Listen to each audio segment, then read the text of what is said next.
Every gilded cage is built with walls of comfort. The only question is what you're paying for them.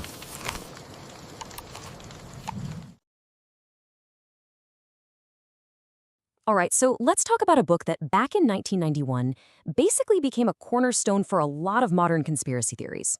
We're talking about William Cooper's Behold a Pale Horse. And wow, this thing is dense. It's this huge, sprawling work that just weaves together everything: secret societies, UFOs, shadow governments, you name it. So, in this explainer, we're going to break down some of its biggest, most significant claims, and we're getting it all straight from the source. So the book kicks off with this really powerful quote. Now, you might be looking at that name, Delamer Duveris, and thinking, who's that?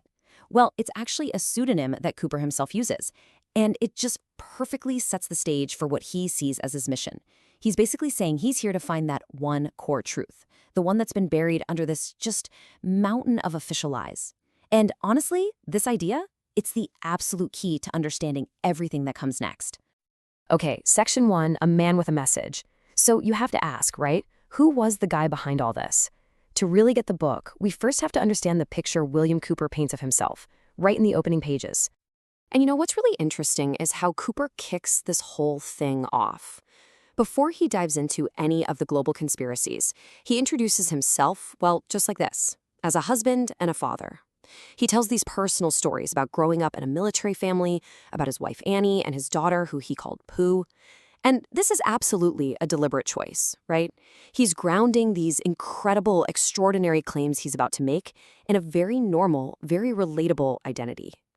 And he's incredibly direct about his purpose. He doesn't try to be a fancy writer or anything like that. No, he says, I am a messenger. And just like you see here, he frames his message as this really difficult truth. It's not meant for the masses, not for everyone. It's for a select few, the people he calls his brothers, the ones who are actually willing to listen. Then he lays out what he calls his personal creed, and it's built on these 4 pillars: God, the Constitution, the family, and having principles you're willing to die for. This self-portrayal is it's absolutely crucial. He's positioning himself as a man of God, a patriot, a family man, and someone who won't back down. This is the foundation, right? This is how he's building credibility with his readers before he drops the big stuff. All right, next section, Secrets of the State. See, that foundation as a patriot is totally key for his next big claim, that he became a whistleblower. He says his life took this massive, dramatic turn when he was in naval intelligence. Why? Because that's where he says he was exposed to top secret documents that revealed a horrifying truth about how the world really works. So at the very heart of this discovery is a document he calls Silent Weapons for Quiet Wars. He claims this is a real secret manual, basically a blueprint for a war being waged against the American people. But here's the twist. It's not a war with bombs and bullets. Oh no. It's a war fought with economic manipulation and social engineering. It's a quiet war, all for total control. So how does this quiet war supposedly work? Well, according to the book, here's the strategy broken down. Step 1, you attack the family unit. Get parents too busy, push for government-run daycare. Step 2, you dumb down the education system, especially for the lower classes. And what does that do? Step 3, it creates this huge gap, this moat of ignorance between the everyday person and the superior elite. And the end game? Step 4 is to maintain control for this ruling class through a kind of modern slavery, where people are controlled without even knowing they're in chains. Okay, part 3, an alliance of powers. So, the obvious question, right? Who is this ruling class that's supposedly waging this war? Well, according to Cooper, it's not just one group.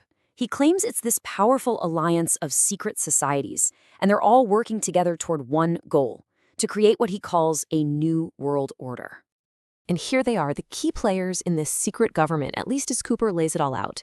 He says to think of the Bilderberg Group as the executive committee, the ones making all the big policy decisions.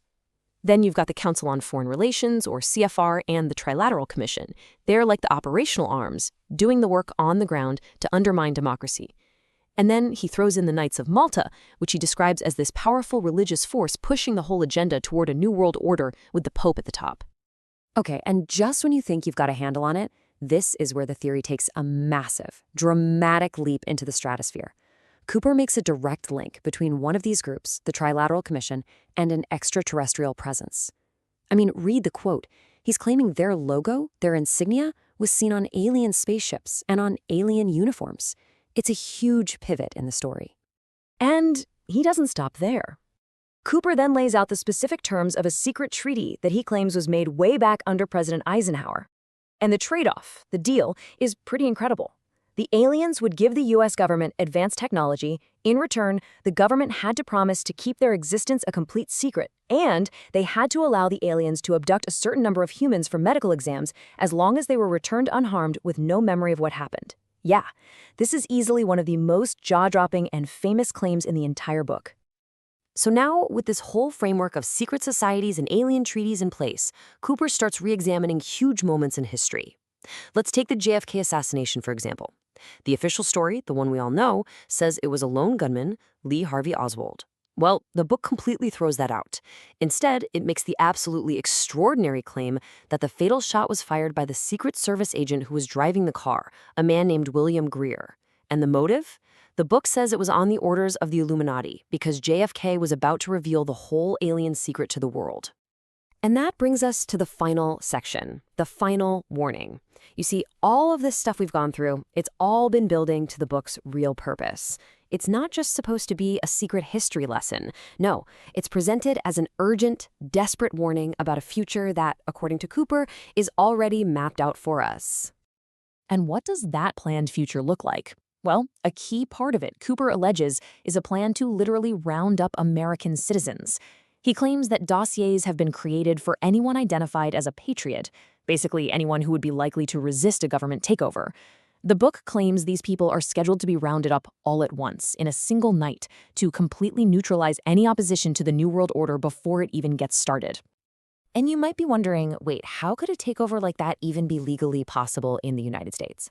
Well, the book points to a series of very real FEMA executive orders. It argues that if a national emergency were declared, these orders give the government the power to do things like seize all communication networks, take over all power and fuel, control all food and farms, and take over every mode of transportation. Essentially, the book claims this creates the perfect legal framework for an instant police state. But after all that, the book doesn't end with despair. It actually ends with this urgent call to action. Cooper is essentially imploring his readers to wake up, to work together, and to fight to make the future what it should be before it's too late. It really is the final plea from the man who called himself a messenger. And so that brings us full circle, right back to that quote from the very beginning. Behold a Pale Horse presents itself as that one basic truth that's powerful enough to bring a whole mountain of lies crumbling down. For decades now, it's forced anyone who reads it to ask some really tough questions. What do I actually believe? And maybe the biggest question of all, where do you draw the line between just having a healthy skepticism and stepping into a completely different and frankly terrifying version of reality?